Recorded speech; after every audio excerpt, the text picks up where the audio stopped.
Pelimpahan perkara pada aplikasi iBerpadu. Setelah penuntut berhasil verifikasi berkas P2.1, maka daftar dokumen P2.1 dari penyidik akan berpindah ke daftar berkas perkara dalam proses pelimpahan ke pengadilan. Pada menu pelimpahan, status pada daftar akan memunculkan informasi verifikasi berkas. Untuk tahapan selanjutnya, petugas kejaksaan atau penuntut akan menginputkan data pelimpahan, yaitu dengan klik detail. Data pelimpahan yang harus dilengkapi meliputi nama pengadilan yang dituju, tanggal pelimpahan, nomor pelimpahan, tanggal dakwaan dan nomor dakwaan, pasal dakwaan berikut amar dakwaan. Khusus untuk kejaksaan di wilayah Aceh, untuk perkara jinayat, pengadilan yang dipilih adalah Mahkamah Syariah. Sedangkan untuk perkara pidana biasa atau khusus dilimpahkan ke pengadilan negeri. Jika terdapat kekurangan data, atau akan menambahkan data penuntut maupun data tersangka, petugas atau penuntut dapat menambahkan data tersebut dengan klik tambah pada masing-masing form. Pada data tersangka terdapat status penahanan, apakah tersangka tersebut ditahan atau tidak. Jika tersangka tersebut ditahan, maka harus diinput data riwayat penahanan. Data riwayat penahanan yang perlu disiapkan adalah data instansi penahan, nomor surat penetapan, tanggal surat penetapan, tanggal mulai ditahan, tanggal sampai ditahan, dan sebagainya. Data riwayat penahanan yang telah diinput akan tampil seperti gambar berikut. Dokumen pelimpahan dilanjutkan. Pada tombol lanjut pelimpahan klik dilanjutkan.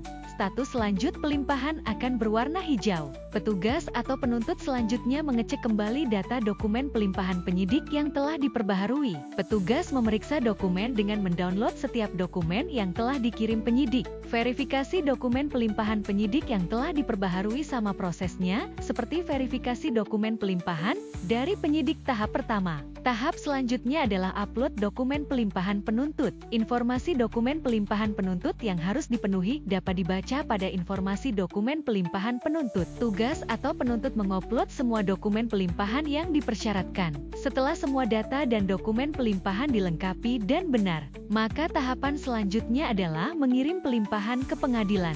Pada saat klik tombol kirim pelimpahan ke pengadilan, akan terdapat notifikasi bahwa dengan menekan kirim pelimpahan ke pengadilan, berkas pelimpahan tidak dapat ditambah maupun dihapus kembali dan dinyatakan lengkap dan terverifikasi. Penambahan atau perbaikan data hanya dapat dilakukan jika berkas pelimpahan dinyatakan tidak lengkap oleh pengadilan melalui aplikasi ini. Berkas pelimpahan yang telah dikirim ke pengadilan akan tampil pada menu pelimpahan, daftar berkas perkara dalam proses pelimpahan ke pengadilan dengan status kirim berkas pelimpahan. Untuk tahapan proses selanjutnya adalah pengadilan akan memverifikasi kelengkapan berkas pelimpahan dengan memverifikasi data dan dokumen yang dipersyaratkan. Jika pengadilan telah memverifikasi berkas pelimpahan, maka akan terdapat notifikasi pada email dan WhatsApp. Jika petugas atau penuntut menerima notifikasi WhatsApp atau email bahwa verifikasi berkas tidak lengkap atau perlu diperbaiki dengan catatan, maka petugas atau penuntut harus segera memperbaiki dan mengupload kembali dokumen pelimpahan yang menjadi catatan. Data dokumen pelimpahan penuntut yang harus diperbaiki dapat diupload kembali oleh petugas atau penuntut. Untuk tahapan proses selanjutnya adalah pengadilan akan memverifikasi kelengkapan berkas pelimpahan dengan memverifikasi data dan dokumen yang dipersyaratkan. Jika pengadilan telah memverifikasi berkas pelimpahan, maka akan terdapat notifikasi pada email dan WhatsApp seperti pada proses verifikasi sebelumnya. Setelah pengadilan meregister berkas perkara dan menginputkan nomor perkara, maka daftar berkas perkara dalam proses pelimpahan akan berpindah ke daftar berkas perkara telah diregistrasi di pengadilan pada menu perkara. Status pada daftar akan memunculkan informasi perkara terdaftar.